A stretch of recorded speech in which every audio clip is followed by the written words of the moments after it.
Meron pong interview kay dating Congressman Attorney Neil Tupas Jr. Dati rin po siyang prosecutor nung pong corona impeachment trial. He expressed concerns daw po kasi do sa strategy ng prosecution sa ongoing impeachment trial kay Vice President Duterte dahil mas pinili pong unahin yung hindi strongest article, yung pong kill threat o yung grave threat ni Vice President Sara Duterte. And sana daw po inuna yung issue ng graft, corruption, bribery, and unexplained wealth. Your reaction po or your thoughts po about this. Thank you po. Kakaumpisa pa lang naman, 'di ba? Kaya nga nung a few days ago when the prosecution nakita po nila na hindi na po kailangan isalang si Attorney Zulaika, na hindi na kailangan isalang si Captain Bello. 'Di ba? Sabi ni Attorney Lorna, sabi niya, hindi na kita kailangan. Doon ka na sa kanya. Hindi naman na pinasalang, 'di ba? Kung nakita natin yung nung sabi niya, ano yung term mo, tita? Hurdle. Nung nag-hurdle yung prosecutors. Siyempre nakikita naman nila na kailangan surgical. Kumbaga, kailangan mo i-trim yung mga hindi na kailangan.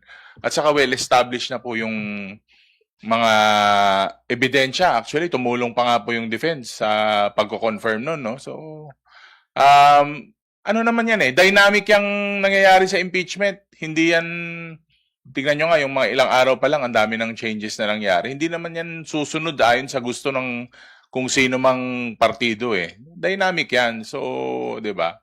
Tignan natin yung mga susunod na araw. Ang maa-assure ko nga lang, nakahanda tong team para dyan sa kahit anumang changes. Baka po may reaction kayo. Ang determination of which article to go first, hindi po random yan. Matagal po ang deliberation, matagal ang evaluation, at as I said earlier, 2 or 3 nights ago, we submit to the wisdom. At I think, although I appreciate the comment of Congressman Tupas, let us respect the wisdom and the strategy of the prosecutors. There is a reason for everything. This was not a random decision. This was after careful evaluation of the would-be testimonial evidence tsaka pieces of documents. In any event, whether first article, second article, ang uunahin, lahat po naman yan. In the end, sabay-sabay yan, i-decide. No? If I can clarify, Kong Joel. If I can clarify, sa Senate rules kasi, maraming nagtatanong sa akin, pagtapos na ba ang prosecution on Tuesday, turn na ba ng defense na mag-present ng evidence? And I think that was a question yesterday to Presiding Officer Chis Escudero, and he said that tatapusin muna ng prosecution lahat ng 4 articles of impeachment, and then after that, it is the turn of the defense to present their defense on 4 articles.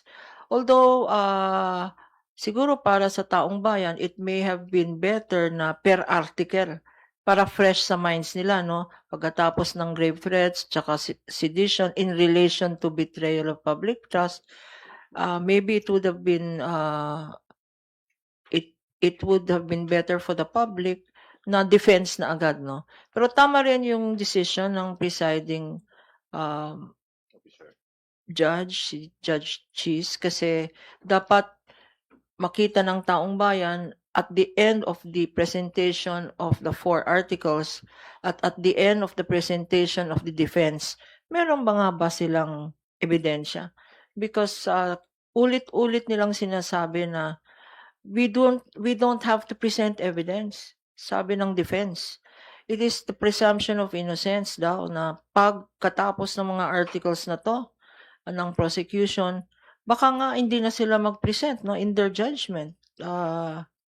Because panayang ulit-ulit nila na we don't have to present evidence.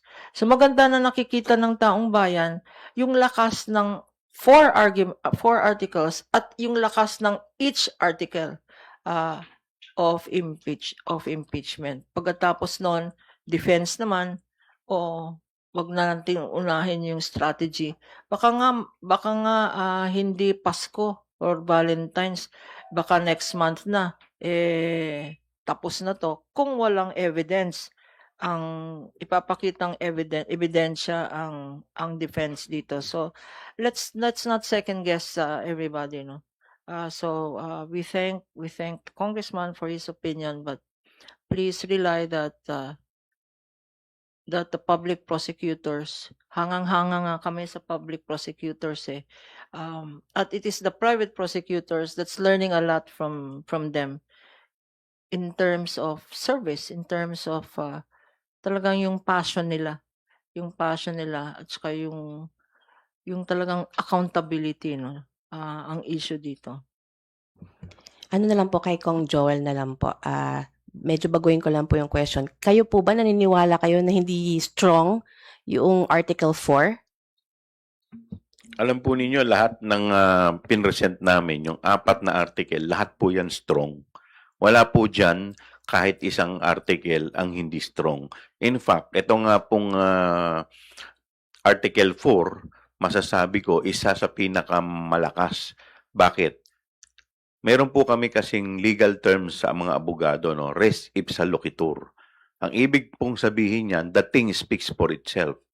Yung mismong binitawang salita na lamang ng ating Vice Presidente na may kinausap siya na isang tao para patayin ang Pangulo, ang First Lady at ang former Speaker, yun na lamang in itself medyo masasabi nating nakakagulat at very unbecoming sa pangalawang opisyal ng ating gobyerno. At talaga namang makikita natin na napakalakas. Kaya nga po, sinyorte na namin yung aming mga testigo, mga witnesses, dahil sa aming pong paniniwala, na-meet na po namin at na-achieve na po namin yung nais naming patunayan sa impeachment court.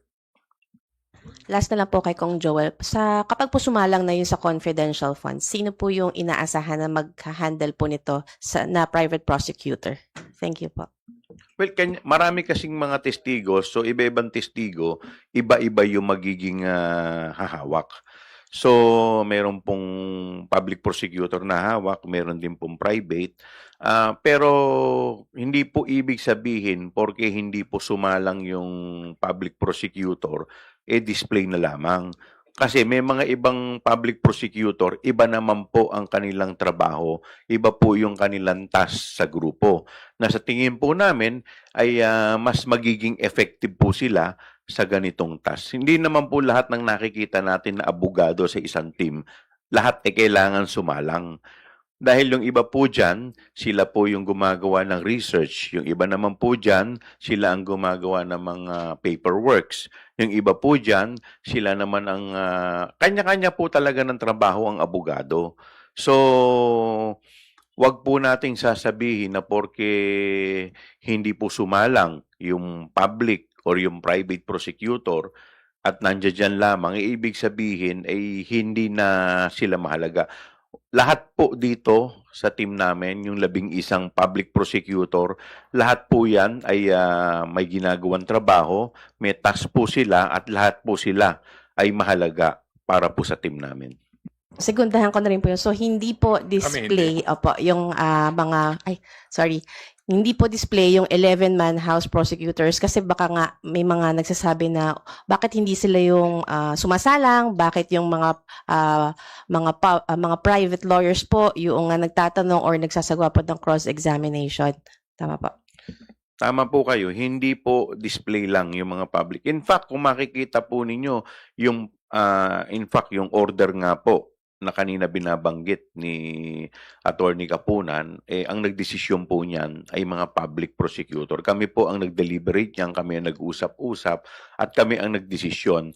Of course, syempre, kukunin po namin yung mga opinion ng mga private prosecutor, private lawyer, but at the end of the day, kami rin po ang nagbigay ng mga diskarte.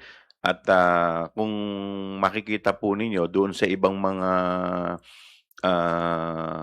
itong mga susunod na mga articles, lahat po ng insight dyan, lahat po ng mga ano ay galing po sa amin. Dahil kami po yung nasa forefront, kami po ang nakakaalam kung ano po ang nangyari. At kami rin po ang sumala ng mga testigo ng mga pupwede naming gamitin. So, ito naman po, as we go along, tuloy-tuloy pa rin po yung pagtatrabaho. Hindi po porke hindi nyo nakita doon ay wala nang ginagawa. Lahat po yan may ginagawa. In fact, halos lahat po kami talaga dito pagod. Hindi lang po yung private, pati po yung mga public prosecutors ay pagod din po. Marami pong salamat. All right, we